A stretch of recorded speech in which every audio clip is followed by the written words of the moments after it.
Big Bird can share. One day Big Bird woke up very early. He rubbed his eyes, scratched, and looked out of his nest. There on his mailbox were a brand new pail and shovel. Big Bird looked at the tactile handle. It said, "Dear Big Bird, I think you know what to do with this." There's Granny Bird. "Gee, I wonder what Granny Bird means," he thought.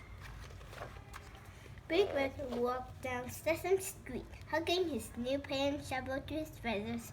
"Hey, Turkey," called Oscar the Grouch from his can. "What are you going to do with that pail and shovel?"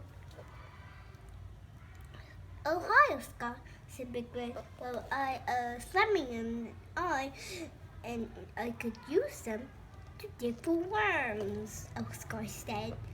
"How about it? Hey. But Big Bird didn't want to share his new pail and shovel with Oscar and Slimy. "Gee, Oscar, not now. Sorry," and Big Bird walked away fast. Big Bird almost bumped into Ernie and Bert. "Hello, Big Bird," said Bert. "Look at all these bottle caps we found for my collection." "Those sure were nice bottle caps," said Big Bird. "And that sure is nice pail and shovel," said Ernie. "Would you borrow your pail to carry the rest of the bottle caps?" But Big Bird hesitated. He didn't want to share his new pail and shovel with Ernie and Bert. "Never mind," said Bert. "I bet you're going to make a sandcastle in December. You come to see it later." Big Bird walked through the to the playground sandbox. How to make a sandcastle, he wondered. Big Bird sat down in the sandbox. He scooped sand into his pail with the shovel and then poured out the sand into 3 piles. "I wonder if that Granny Bird meant," he thought. "Hello, Big Bird," said Groover. "I could not help but notice you're trying to be the cute and wonderful sandcastle." Groover sat down in the sandbox. "If you put the water in it, the sand will stick together. Let me take your edible little pail and fill it with water from the roof of the well," said Big Bird. Betty Lou stepped into the sandbox. "Would you like to share my watering can with Big Bird?" she asked. "You can use the sprinkles to stand up broader. Then we can use the pail to make towers." "Oh, thanks, Betty Lou," said Big Bird. "I guess you can share my pail."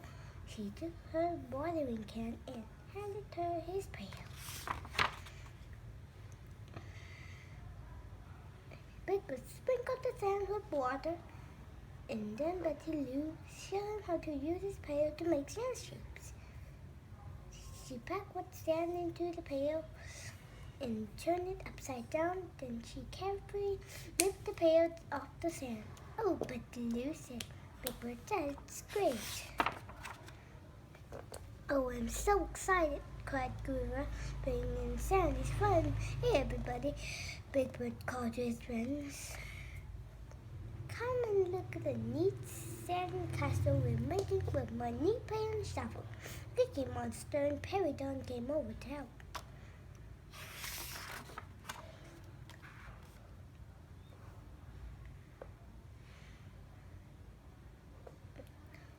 "This castle needs more delicious towers," cried Cookie Monster. "This one needs windows and doors," said Peridon. "Let us make a ton of tuna castles," said the Big Bird. Other friends came to help them build the sand city. "This castle needs a moat," said Betty Lou, and she began to dig, "and a bridge to go over it," said Harry Monster. Ernie and Bert came over to see what everyone was doing. "Look at the neat sand city, Ernie," said Bert. "Right, Bert," said Ernie, "but I think it needs some special decorations, don't you?" "Good idea, Ernie," she answered. "How about some shiny figgy fish bubbles, cats, and the turrets?" When all the castles and forts and bridges and roads were finished, everyone stood back and with the Mercury Sand City. Gee, everybody, cried Big Bird. Our Sand City is so beautiful. Honk, honk, honk, honk. The honkers. Thank you for sharing your pail and shovel with us. Big Bird smiled.